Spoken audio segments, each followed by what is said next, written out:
त्यासाठी स्वतःचा पण बोलला असा हा अत्यंत उदार असणारा अखिलकोट ब्रह्मांड नायक श्री पांडुरंग परमात्मा. म्हणून तुम्ही त्याला शरण गेलं पाहिजे. ऐसी यासी शरण जावे.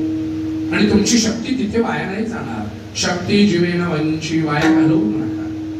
तुकोबाला सांगता याच्यासाठी काही सिद्धांत आहे का? हो, तुका म्हणे साक्ष हाती, माझ्या स्वतःची साक्ष मान. आणि म्हणून मी त्याला काय केलेलं आहे, तो म्या चित्ती धरिला, मी माझ्या चित्तात त्याला पकडलेला आहे, धरलेला आहे. भगवंताला चित्तात धरले. देव चित्तात नाही का? देव आहे. ईश्वरः सर्वभूतानां हृदयस्थ अर्जुनः तिष्ठति. ऐसा हृदयामध्ये असताना रामो सर्व सुखाचा.